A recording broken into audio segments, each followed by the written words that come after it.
গল্পে আসছে নতুন মোড়। আমরা দেখতে পাবো ধরা পড়ে গেল রিতম স্যার, তাও আদিত্যর কাছে এবং সুদীপার কাছে। তারপর আদিত্য তাকে নিয়ে গেল জেলে, তাকে কারাদণ্ড শাস্তি দেওয়া হয়েছে।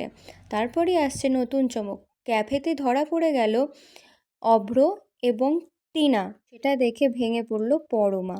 আমরা প্রথমেই দেখতে পাবো যে হসপিটালে পৌঁছে গিয়েছে সুদীপা। সেখানে গিয়ে সে জানতে পারে একটা ভুল ওষুধের জন্য বিভিন্ন মানুষ মারা যাচ্ছে এবং হসপিটালের বিভিন্ন মানুষ খুবই অসুস্থ হয়ে পড়ছে।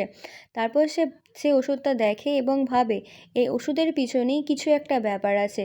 তারপর সেই ওষুধের পিছু করতে করতে পৌঁছে যায় সেই জায়গায় যেখান থেকে এই ওষুধের পাওয়া যাচ্ছে।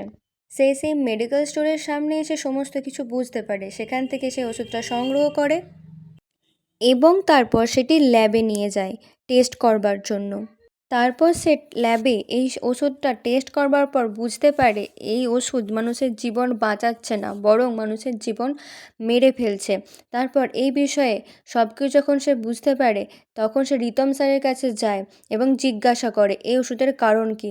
তখন রিতম স্যার এর কথাবার্তা শুনে সুদীপা খুব ভালো করে বুঝতে পারে এই সমস্ত কিছুর পিছনে আর কেউ নয়, রিতম স্যার নিজে রয়েছে।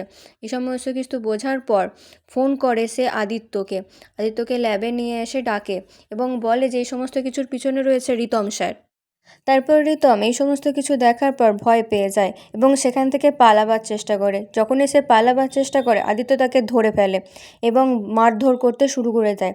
তারপর মেরে ধরে যা হোক করে সত্যি মুখ থেকে বার করে নিয়ে আসে জেলে এবং জেলে ঢুকিয়ে দেয়। আদিত্য প্রচণ্ড রেগে যায় এবং বলে তোর এখান থেকে নিস্তার নেই। তারপরে আমরা দেখতে পাই এক নতুন মুখ, সে হলো টিনা, যে এসেছে অভ্রর লাইফে নতুন মোড় নিয়ে। তবে কি অভ্রর জীবনে নতুন মোড় আসতে চলেছে? টিনা হচ্ছে অভ্রর একটা খুব ক্লোজ ফ্রেন্ড কলেজ লাইফের। টিনার সাথে অভ্রকে খুব ভালোভাবে দেখতে পাওয়া যায়। টিনা অভ্রকে নিয়ে চলে যায় একটা আলাদা জায়গায়।